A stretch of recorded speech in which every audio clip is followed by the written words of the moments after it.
start. All right. So let's see. I think I put the next homework assignment on the web page. So let's go on.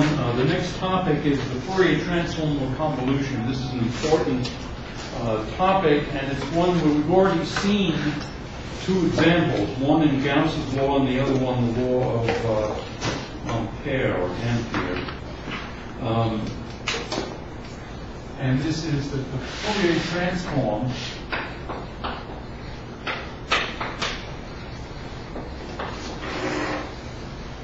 of a convolution is particularly simple. It's the product of the Fourier transforms. So let's just see that. F star G, the Fourier transform of it at K is equal to F hat of K times G hat of K. So that's what we want to show. The Fourier transform of the convolution is the product of the Fourier transforms. Now the Fourier transform of the convolution, that is to say this, will be an integral minus infinity plus infinity dx over square root of 2 pi if we're doing things symmetrically, e to the minus I kx f star g of x, and this in turn is the integral minus infinity plus infinity dx over root 2 pi e to the minus I x. And now what we have is an integral minus infinity, this is the convolution, dy over the square root of 2 pi f of x minus y g of y. So this is the convolution. This is, in other words, this integral is f star g of x. That's the convolution. This is the Fourier transform of the convolution. And what we do now is we express f and g in terms of their Fourier transforms, f hat and g hat. And that tells us then that f star g of k is equal to integral minus infinity plus infinity dx over root 2 pi e to the minus I k x integral minus infinity plus infinity dy over root 2 pi. And now the Fourier transform. The Fourier transforms are minus infinity to plus infinity dp over the square root of 2 pi f hat of p e to the I p x minus y. Notice this is f evaluated at x minus y, so consequently you have an x minus y in the argument of the exponential, and then this is integral minus infinity plus infinity dq over root 2 pi g hat of q e to the I q y. So that's the whole shebang. Now you might say that, God, that's really complicated, but in fact you've got an integral dx here, which is going to give us a delta function of k minus p, and you have an integral dy, which is going to give us an integral of p minus q. And so this turns out to be, first of all, integral dy over simply there are 4 factors of 2 pi, so we get a root 2 pi, so we get this integral minus infinity plus infinity dy over 2 pi dp minus infinity plus infinity dq delta p minus k f hat of p g hat of q e to the I q minus p times y. So what we've done is we've done the dx integration and taken two of these root 2 pi's, and that is an integral dx of e to the I p minus k that's an x, dx, and that gives us delta of p minus k. Then the integral dy over 2 pi of this gives us delta function of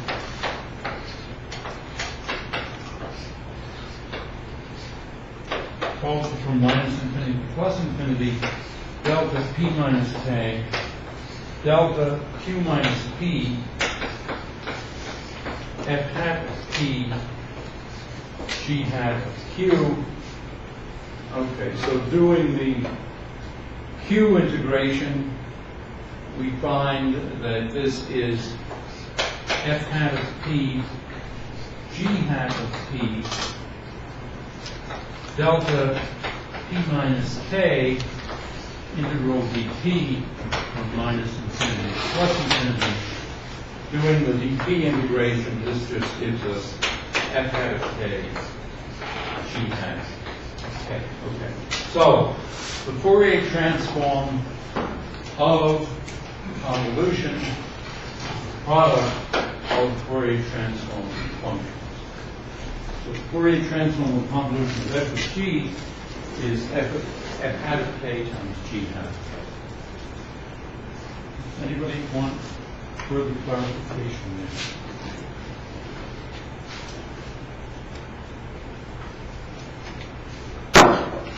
Okay, well, Fourier transforms are an ideal way to find Green's functions, at least for differential operators that don't involve the independent variable, say, x. So in other words, if we have a polynomial or a power series, even in derivatives, which is to say p of partial x1 partial xn, and our Green's function equation is p of all those derivatives g of x is delta n of x. Okay, so that's the general form of a Green's function. You have the Green's function is basically the inverse of the differential operator, in the sense that the delta function is the identity operator. So P on G gives you delta, and in the special case in which this involves just derivatives, no powers of x, then this thing, P of delta G of x, we just write G as the Fourier transform, dnk, and I'm leaving out the, I'm putting two pi's in the,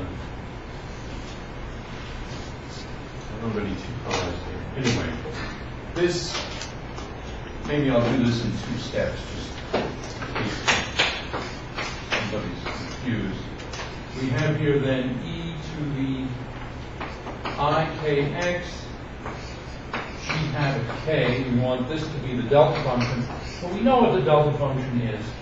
The nth delta function is 2 pi to the dnk over 2 pi to the n e to the ikx, and the k dot x because there are nk's and nx's. And so when the p differential operator acts in here, it just becomes integral dnk p of ik g hat of k is then supposed to be this times e to the ikx.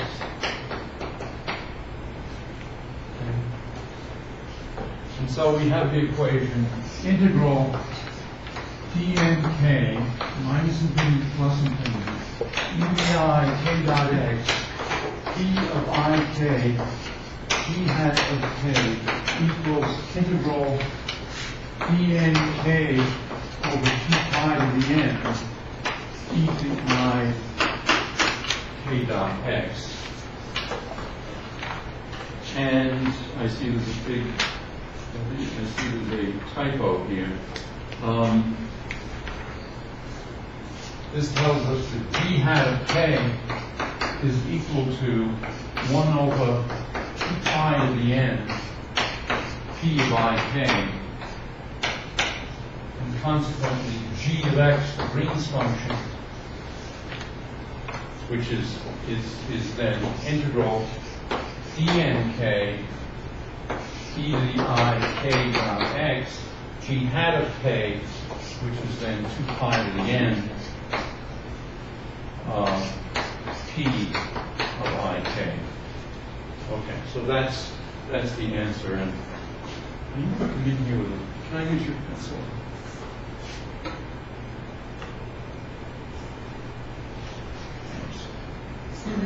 Okay, so this is that's of course an n. It looks like a Greek theta. So, and these integrals all go from minus infinity to plus infinity.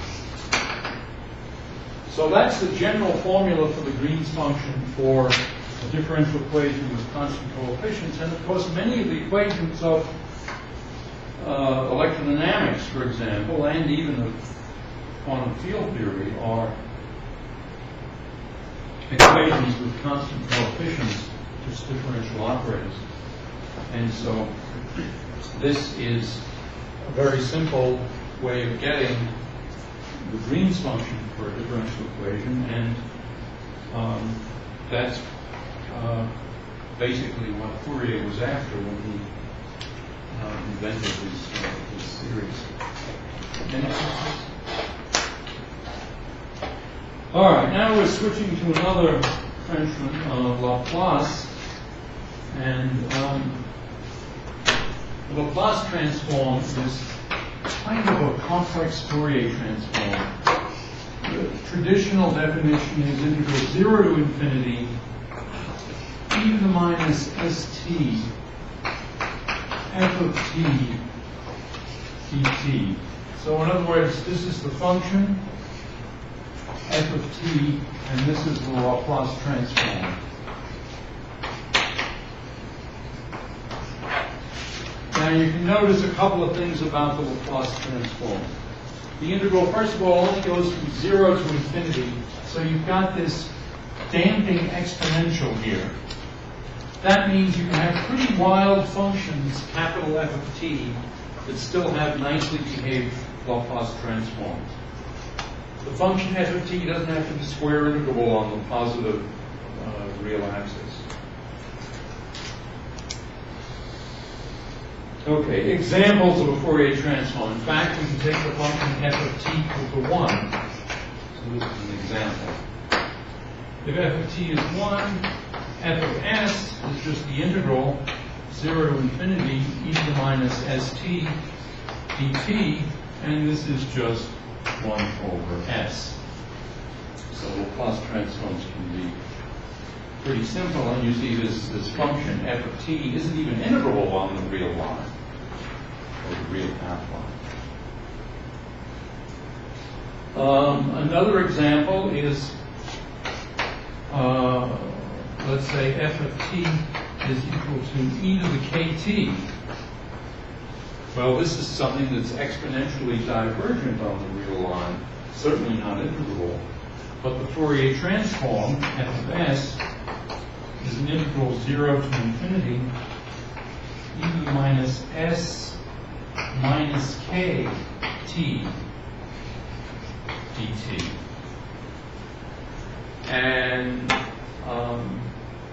in fact,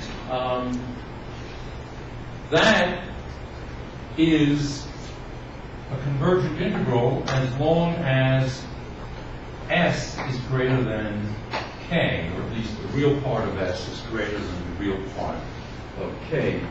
And in that case, it's equal to 1 over s minus k. By the way, this is, when we study complex variable theory in a couple of weeks, this will be called, this function f of s will be said to have a simple pole at s equals k. And this is the simple pole. Why it's called a pole, I don't know. Well, in complex variable theory, one often integrates around the pole, and so it's imagined to be something sticking out of the complex plane because the function is singular at s equals k. A couple of other examples are, suppose f of t is cosh of kt. By the way, the Russians have a nice notation for cosh. They just use CH, and of course the reason they use CH is they have a letter for ch, and then another letter for sh. Actually, I don't know. I studied Russian before you guys were born, so I've forgotten most of it. In any event, what is this? What is f of s in this case? It's an integral 0 to infinity cosh kt even minus st dt, and so this is a half integral e to the kt plus e to the minus kt e to the minus st, and if you do the arithmetic, that's s over s squared minus k squared. And this is something that has two simple poles, one at s equals k, one at s equals minus k. You can also do the sinh. The sinh would have a minus sign here, and you get something slightly different. So for the case of the sinh, I might as well just do it. It would be e to the kt minus e to the minus kt over 2 e to the minus st dt, and so this would be a half 1 over s minus k minus 1 over s plus k, and you rationalize the denominators and you get a half s squared minus k squared in the denominator, s plus k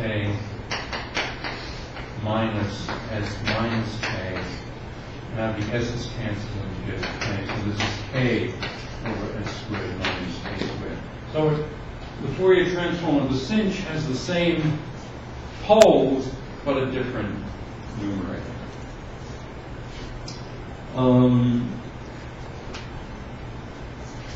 The sine and cosine have simple Laplace transforms.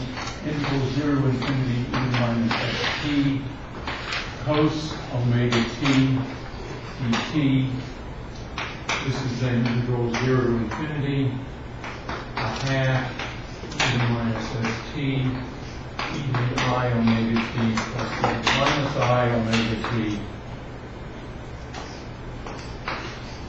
dt. And this, if you do the arithmetic, I'm going to skip the intermediate steps. It's s over s squared plus omega squared. And similarly, the Fourier transform of the sine, the Laplace transform of the sine, e to the minus st sine omega t dt is omega over s squared plus omega squared. So the sine and the cosine have poles also, but these poles are complex values of s, s equal to I omega minus I omega. All right, any questions? All right, the next topic is a practical example of a technique used in biophysics to measure the lifetime of a fluorophore. Fluorophore is a molecule that, when struck with a visible light or UV, will emit a visible photon with a delay typically of nanoseconds. And it's hard to get electronics to function at less than a nanosecond, and so consequently you can't just excite the fluorophore and then measure the time delay. You have to use a technique that's more subtle. And what one does is one assumes that the probability of a photon from the fluorophore is some constant e to the minus t minus t prime if the fluorophore was excited at times t. Excited at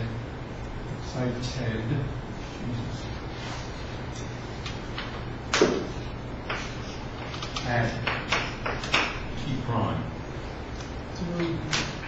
Oops, tau. So this is the lifetime tau. Okay. And the trick is to, instead of trying to hit the fluorophore with a sharp, femtosecond laser pulse, instead, or in fact, picosecond would be fine since we're talking nanosecond lifetimes. What you do is you hit it with a continuous laser beam, but that's modulated at, say, 60 megahertz. And so, in other words, the exciting beam is going to be sine omega t, where omega corresponds to 60 megahertz. That is to say, nu equals 2 pi omega, so the order of 60 megahertz. And now let's see what the light from that will be. The light then from the fluorophore is going to be an integral from minus infinity to t, assuming that we have the thing on for a while and then we start measuring. A e to the minus t prime over tau sine omega t prime and t prime. So these are all the past illumination of times. Well, in the past, the fluorophore is almost certainly given off the light, but given off the photon, but for times t prime close to t, then we get most of the signal. And you can see eventually a Laplace transform. First of all, we let u equal to t minus t prime, and then du is minus dt prime, so we have a minus sign here.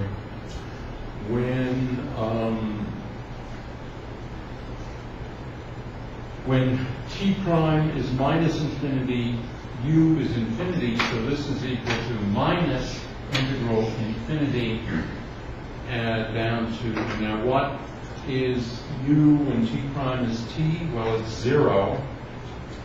And now we've got a du, which we're going to get rid of there.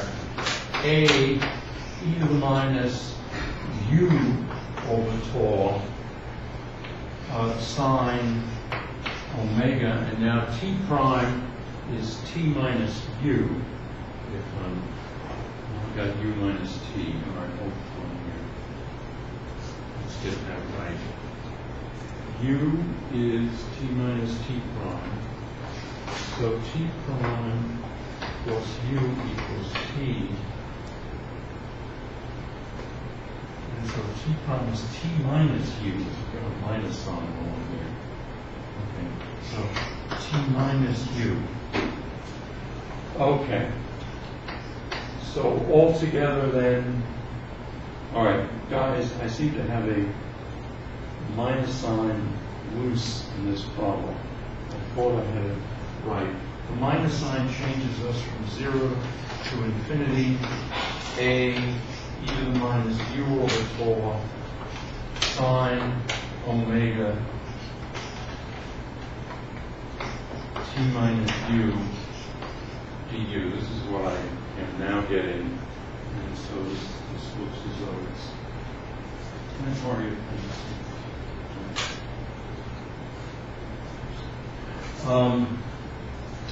in any event, okay, so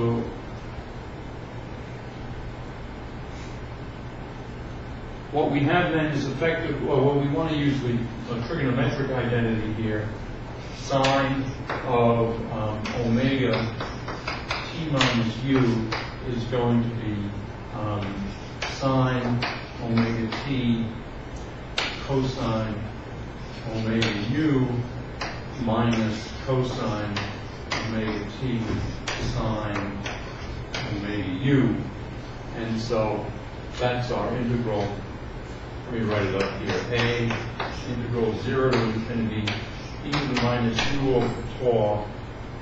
And now we have sine omega t cosine omega u minus cosine omega t sine omega u du. And so this altogether then L of t is equal to, first of all, A, and then we have a sine omega t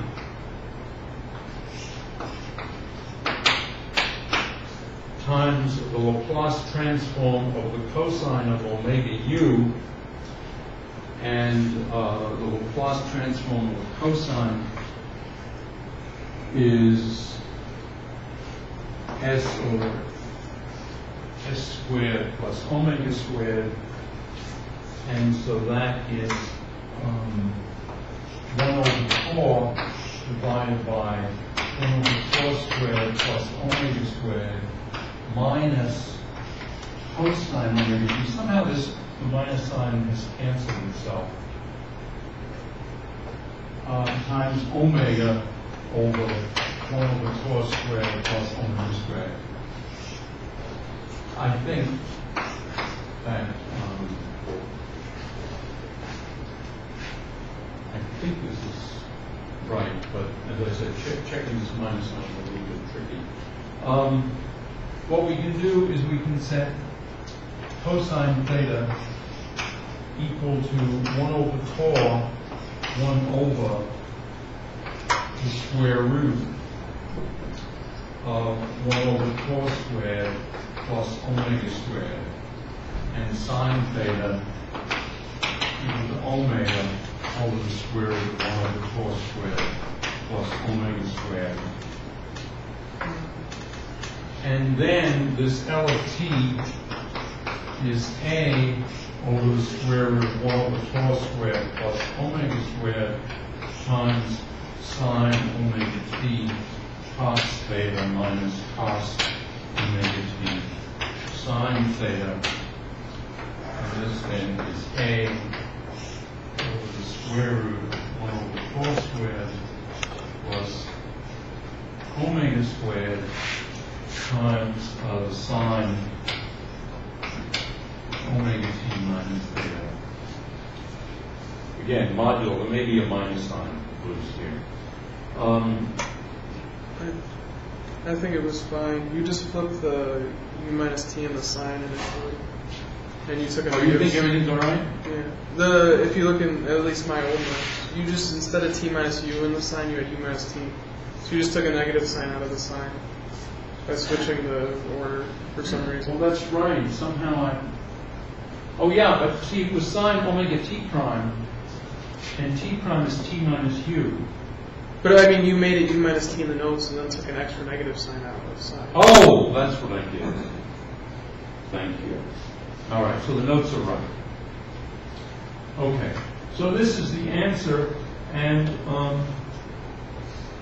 what we see is that the amplitude is diminished by a certain amount there, and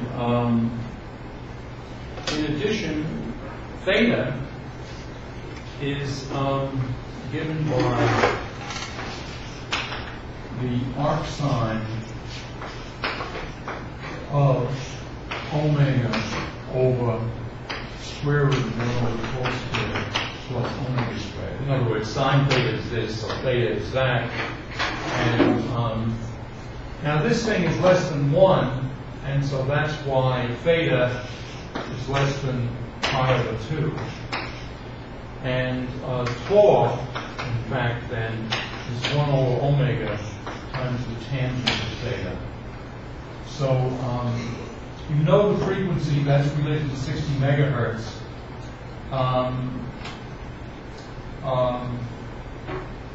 You measure the phase lag because, in other words, you have light coming out of the light coming out of the fluorophore is fluctuating at 60 megahertz, but with a phase lag.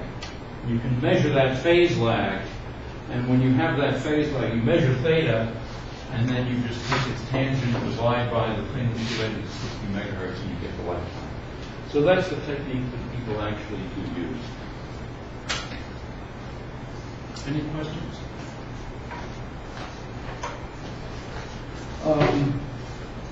Differentiation of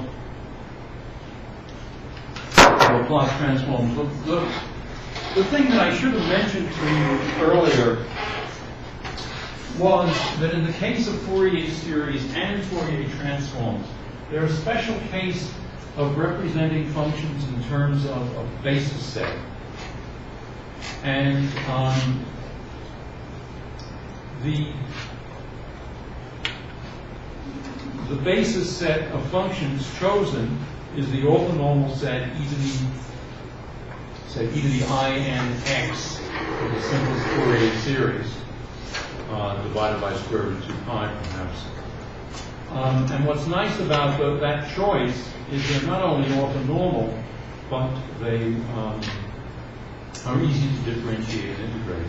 And the same thing is true for the Fourier series, which are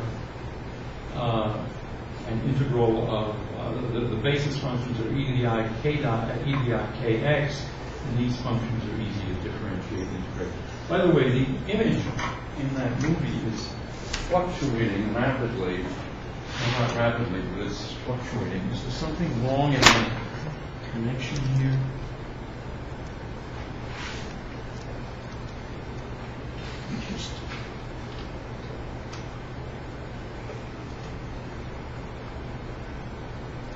Well, I don't know what it is, but anyway. Okay, so in particular, and in the Laplace transform, you have a similar thing. The functions, the basis functions are e to the minus st, and these are easy to differentiate and integrate. So if we have f of s is integral 0 to infinity f of t e to the minus st dt, then the nth derivative of f of s is just integral 0 to infinity minus t to the n f of t e to the minus st dt. So these things are very easy to differentiate. And for example, 1 over s is the Laplace transform of 1 e to the minus st dt, and the minus 1 to the n dn of s inverse ds to the n, the nth derivative of that is simply n factorial over s to the n plus 1, and it's the integral 0 to infinity dt e to the minus st of t to the n. So the Laplace transform of t to the n, you see, is n factorial over s to the n plus 1. So that's just a bonus from carrying out that example.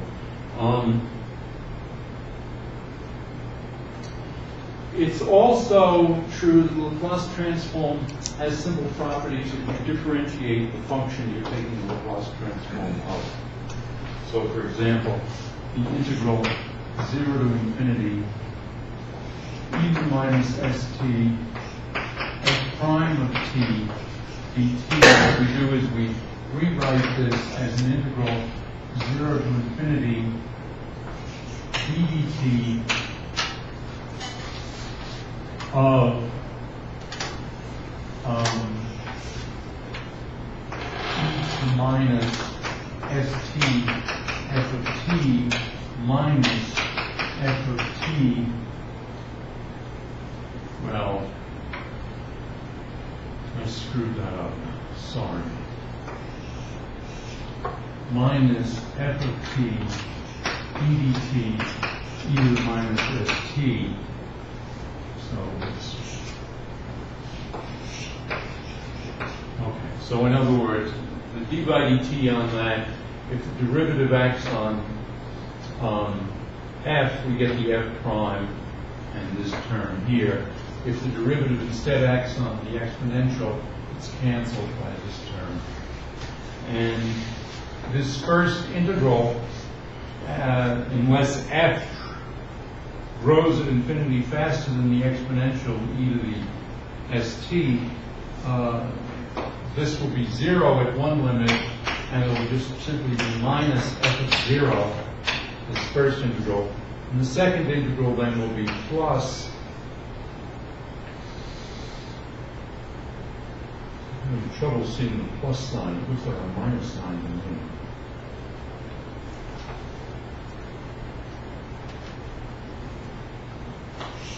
0 to infinity.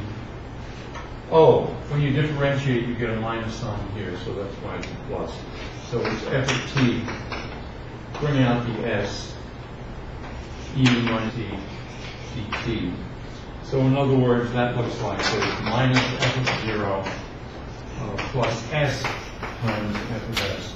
So if the Laplace transform of f of t is little f of s, the Laplace transform of big F prime is minus f at the origin plus s little f of s. So that's just an example. And as I said, it's very easy to integrate as well as differentiate these functions, e to the minus st. So if we pull the indefinite integral of f of s ds, and I'm going to, not knowing the better notation, I'm just going to put the prime on the opposite side. The indefinite integral then, with respect to s, is simply f of t e to the minus st over minus s dt. In other words, it's in fact minus 1 over s, minus 1 over s f of s. And did I do that right? Integrating with respect to s. It looks right to me. All right, and then in fact the nth indefinite integral of f of s then is equal to 1 over minus s to the nth power times f of s.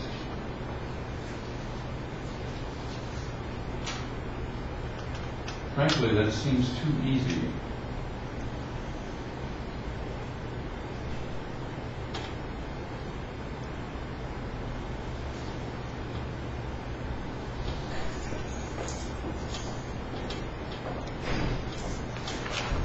Oh, it was easy. Okay, the first one is right, but when you integrate time with respect to s, you have to deal with this. So this is not right. All right, so let's give.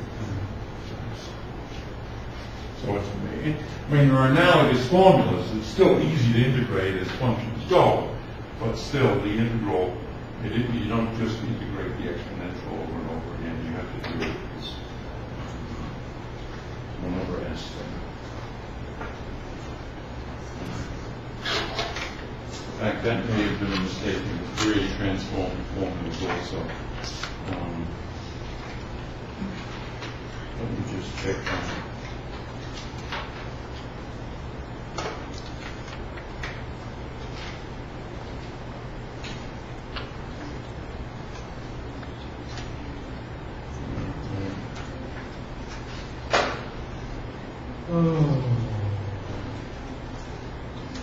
Does anybody see what page those formulas were for integrating and differentiating Fourier transforms?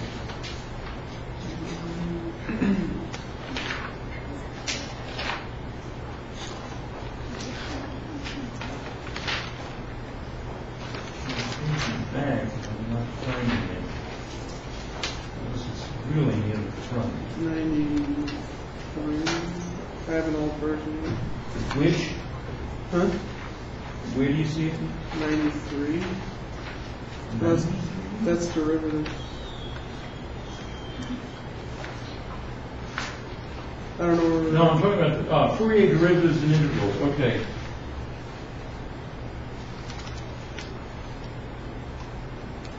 Oh wait, maybe this is right. With the Fourier integral, we're integrating with respect to x. Yeah, it's just 1 over ik. Yeah, that was right. So maybe this is right also.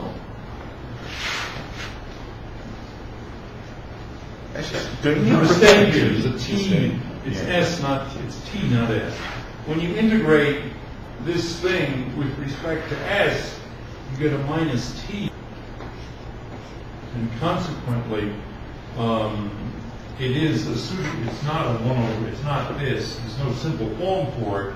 It's the Fourier. It's the Laplace transform of minus f of t over t, and similarly, the nth integral.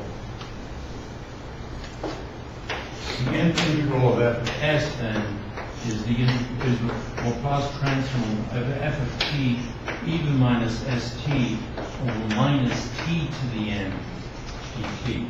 So that's what the correct formula is, and that's not too simple.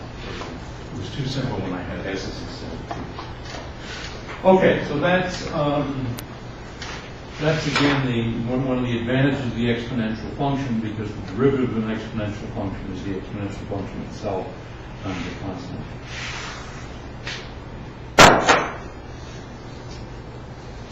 All right, so let's see. We have finished the example and integrating and differentiating. Now there's the last topic that I'm going to do for the Laplace transform is inverting the Laplace transform. And once again, if you use delta functions, it's pretty simple. So this has a fearsome name. It's called the Bromwich or the Melton-Bromwich transform. But in fact, it's rather simple. So the ordinary Laplace transform, let's take the Laplace transform, let's make it a complex thing. So f of x plus is integral 0 to infinity e to the minus x plus is times t f of t dt. So the point is we were using s as the variable and replacing s by x plus is. So this is the Laplace transform at a complex value, and also previously we used s, now we're using x, and s is just the imaginary part of this variable. Okay? Now, what we're going to do is we're going to choose x to be positive enough so we get a lot of damping in this integral. Okay? So choose x greater than 0, big enough. And that will depend, of course, on what t is. Big enough so that what? Well, so that the integral from minus infinity to plus infinity e to the x plus is t f of x plus is ds over 2 pi converges. And we want this integral to converge. Now, notice that it's an s integral, so the e to the xt is just sort of sitting there as a number. The thing that's being integrated is s, and we want x to be big enough so that f of x plus is has an integral on s. Okay? All right. What is this thing? This thing is an integral minus infinity to plus infinity ds over 2 pi integral 0 to infinity dt prime e to the, first of all, x plus is t, and now f of x plus is, which is this thing with t replaced by t prime, which is then e to the minus x plus is t prime f of t prime. We've got the dt prime, so that'll be another one. Okay? And now you notice my favorite maneuver is that we've got an S here, e to the ist, in fact it's e to the is t minus t prime. Integrated ds over 2 pi is delta of t minus t prime. So this is an integral dt prime delta of t minus t prime 0 to infinity e to the x times t minus t prime f of t prime.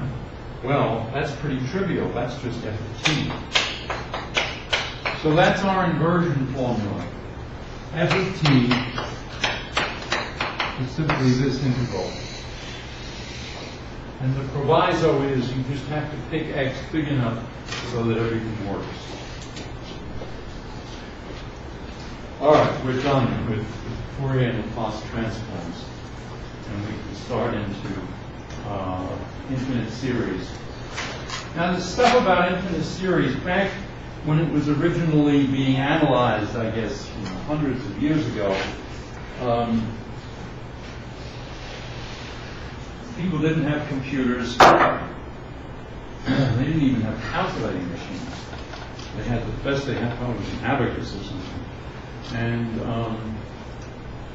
so they developed very elaborate tests for convergence. What we've got now with cheap computers, cheap, fast computers, is we can have the Intel test.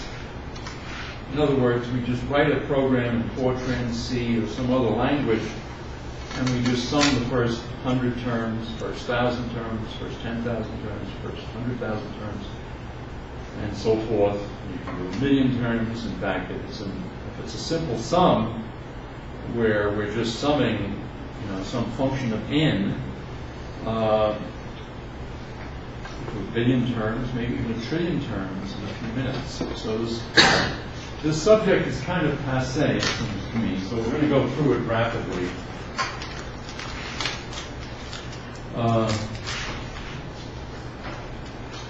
So let's just first of all do a couple of definitions.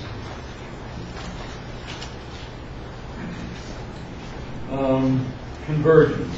Well, first of all, let's have something that's crystal clear. The sum of n equals 0 to capital N of C sub n, where C is a constant depending upon the integer index n.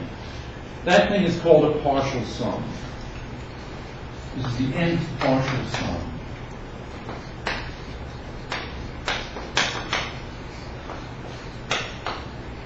Okay. Now, this C, and in fact, as we let n be 1, capital N be 1, 2, 1,000, 10,000, and so forth, we get a sequence of partial sums. The sequence of partial sums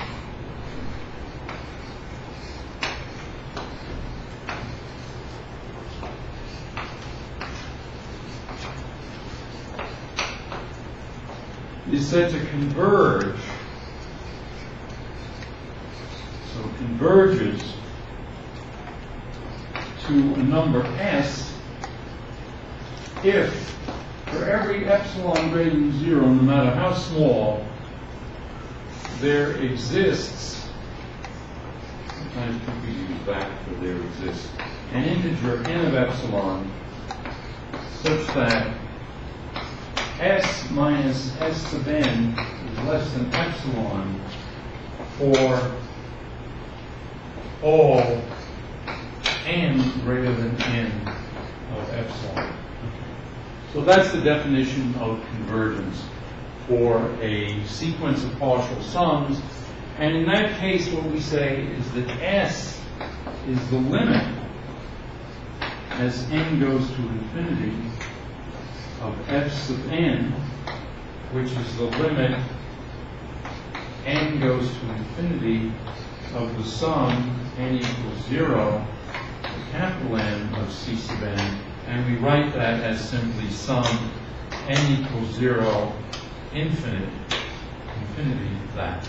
So this is the sum from 0 to infinity, and what we mean by that is the limit as capital N goes to infinity of these partial sums. And that limit exists if the thing converges. So that's the definition of convergence. Now, what can happen?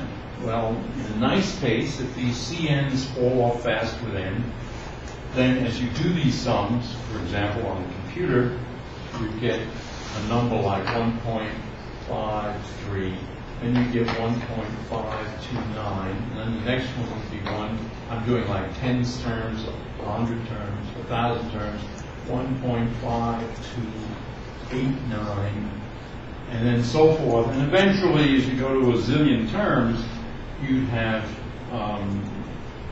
16 digits of accuracy, or if you did quadruple precision, you might have 20 digits of accuracy, or something like that, 30 digits.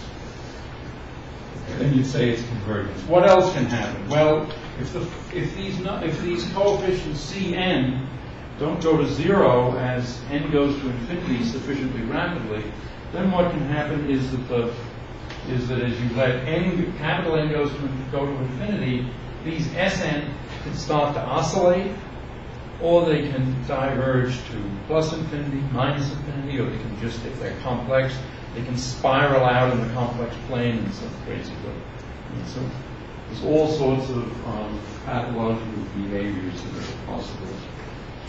It calls this a series. One says the series doesn't converge, or it diverges, it goes to the absolute values go to infinity. Now, some series converge absolutely. In other words, if the sum of the absolute value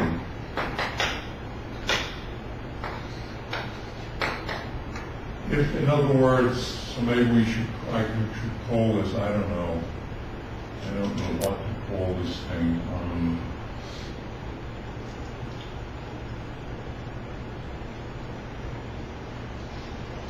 Anyway, let's S prime say.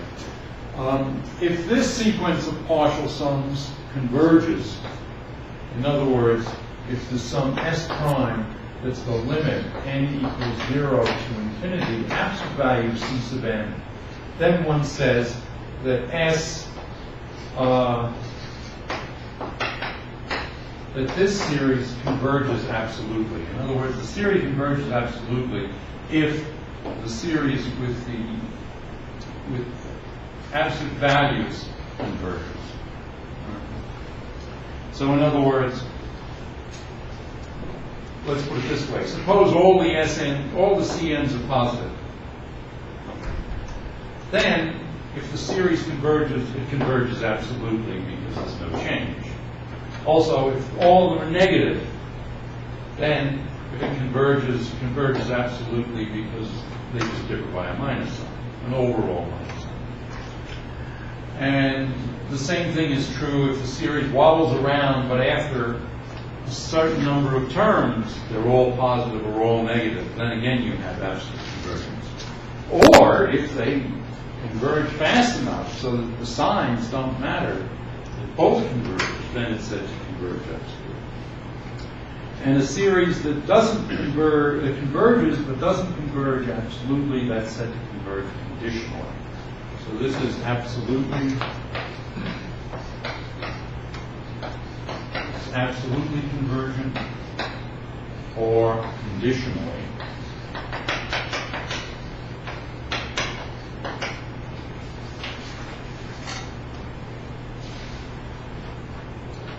All right, examples. Famous series sum n equals 0 to infinity over n factorial. It converges to the number e, which is 2.718281828, has this odd quadruple repeat in the beginning. On the other hand, now, why is this convergent? Well, this is archetypically convergent. I mean, you couldn't ask for better convergence than this, because n factorial grows like nobody's business with n. So 1 over n factorial just goes to 0 very, very rapidly. Another case, for example, an opposite case is n equals 0 to infinity. Well, this diverges to plus infinity. All right, there are tests of convergence.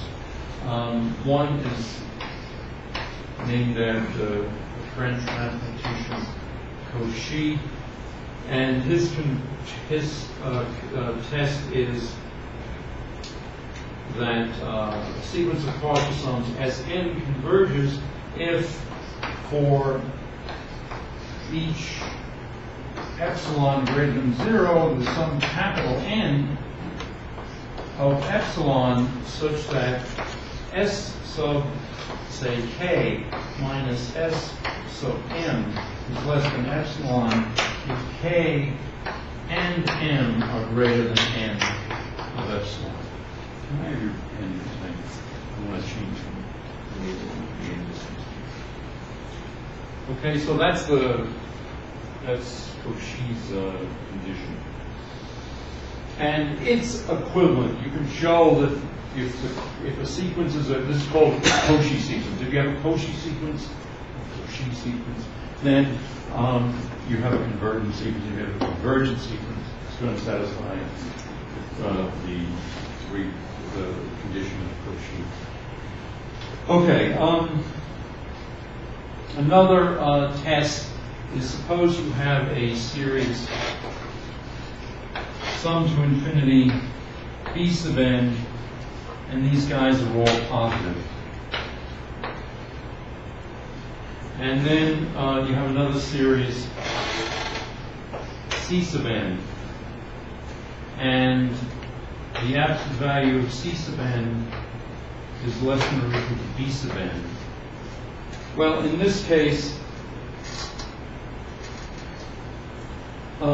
if b sub n is convergent, of course, then it's absolutely convergent because it's positive, then c sub n converges, in fact, converges absolutely.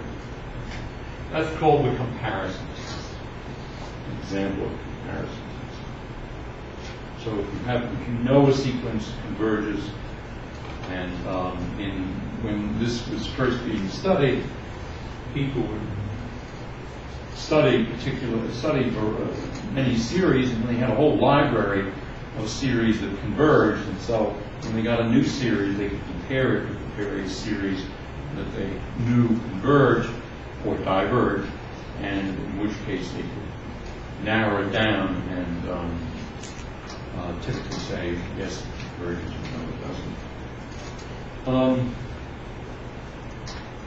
Now, there's also something called the root test, again named after Cauchy. And what you do is you suppose that c sub n, so the absolute value of the nth coefficient is less than or equal to x, which is less than 1, for all n greater than some capital N. Then the series Cn converges.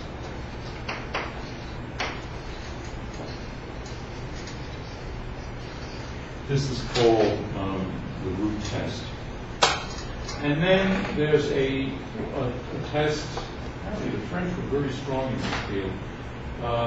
D'Alembert invented a test, namely that you take the limit, n goes to infinity, c sub n plus 1 over c sub n in absolute value, and this defines some r. And then what you say is that the sum c sub n to infinity will converge. So this is converges if r is less than 1, and it diverges if r is greater than 1. If r is equal to 1, well, then you don't know. So that's the D'Alembert test. And as I said, what you can always do, in fact, the easiest thing to do is to write a program in some language and just sum the first 10 to the n series for n going 2, 3, 4, 5, 6, and so forth. So, any questions? We could, prove that all these results are true and equivalent and so forth, but I don't think that's terribly helpful. So especially since we have the integral. Now, so far we've been talking about a series of numbers. You can also have series of functions. And this is a little bit more interesting.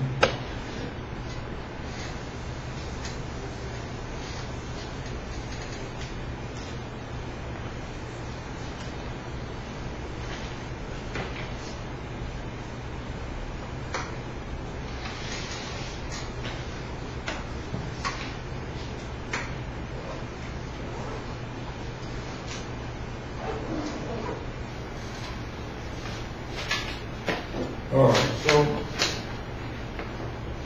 once again we say Sn now of x, z, Sn of z is the sum n equals 0 to capital N Cn of z. So now this is a sum of capital N functions, each one Cn of z.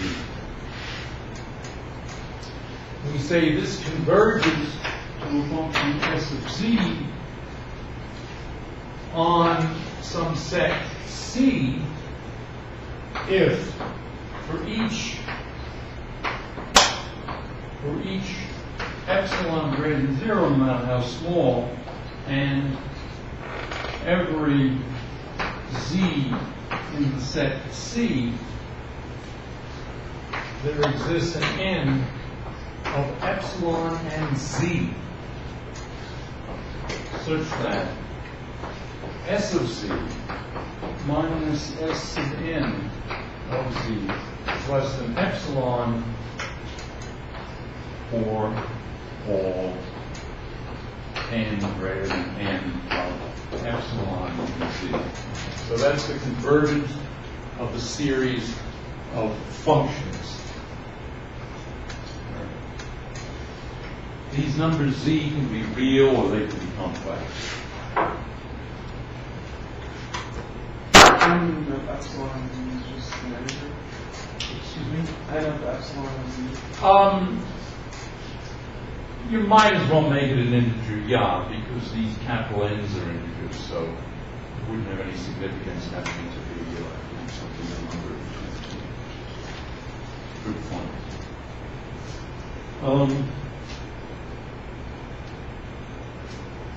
Anyway, in this case, what we say is that S of z is equal to the sum n equals 0 to infinity Cn of z. So that's the convergence. Now, this sequence of functions is convergent if this is true, but we can also ask whether it's, we can ask that the convergence is uniform on the set C. Now, what does non-uniform mean? Non-uniform would be if we pick certain z's, you only need n of 100. Then you get a little bit close to certain others. Just, in other words, C might be this sort of region here. And on this half, you might need 100 terms for a given epsilon. But then when you get to, in this region, you might need 10 to the third. But as you get to this, closer to this endpoint, you need 10 to the 10th and so forth.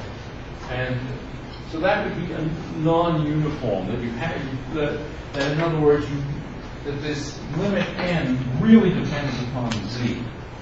The opposite is uniform convergence, and that means that you can say for all n greater than n of epsilon, and true for all z in the set C.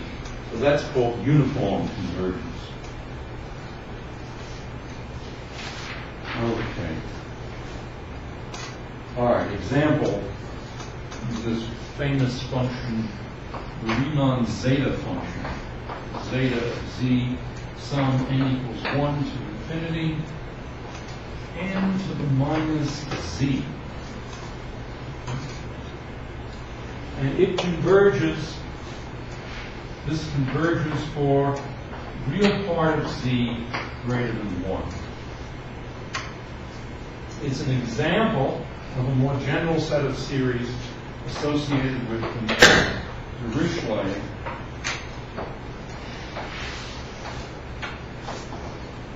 and a Dirichlet series, for example, f of z is sum n equals 1 to infinity c sub n to the z. So it's got this same zeta behavior, but in other words, the zeta function is a Dirichlet series where all the c's or cn's are equal to 1. But the more general case is cn's, is arbitrary cn's. Now Euler showed everything. This is the first approximation to the history of mathematics. But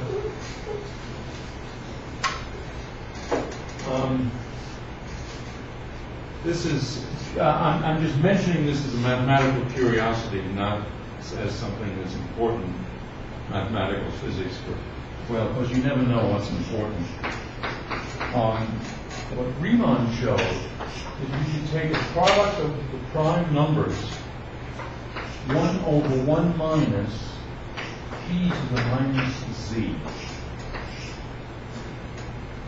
So in other words, Riemann showed that the zeta, not Riemann, Euler showed that the Riemann zeta function was the product over all prime numbers, 2, 3, 5, 7, 11, so forth. P being the prime number. These factors, 1 over 1 minus p to the minus z. Well, that's absolutely remarkable result. I have no clue. Or at least, I mean, I've certainly forgotten if I ever knew. But I certainly don't, I can't even suggest it. Specific values of the zeta function. One is one that we ran into, I think I assigned as a homework problem. Zeta of 2 is pi squared over 6. Zeta of 4 is pi to the 4th over 90. And zeta of 6 is pi to the 6th over 945. So they're funny numbers. They're always these integral multiplications. Pi squared, pi squared, pi 6, and so forth. Very strange. Okay.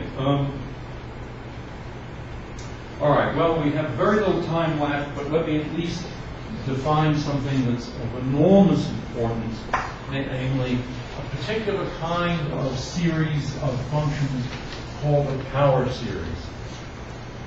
And these are very important because they're central to complex variable theory, and also in a kind of almost trivial way, the Fourier series are examples of power series. So a power series is the case where this function Cn of z is in the form C sub n z to the n. And it's z to the n, whereas in this Riemann thing, or in the Dirichlet series, it was n to the minus z. Completely different. In this case, we have f of z is the sum of convergence n equals 0 to infinity C sub n z to the n. This is called a power series. It's a power series because the terms run as powers of z. Now, I guess maybe we could go another minute or so. We have over here a ratio test. Remember this ratio test over there. The ratio test equation 412 tells us that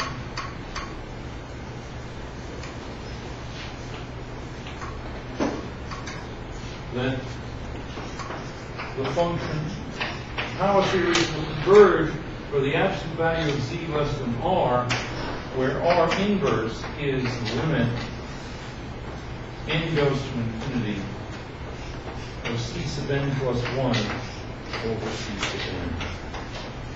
And within this circle, the convergence is uniform and absolute.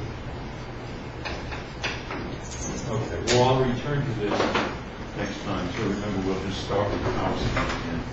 Depends on your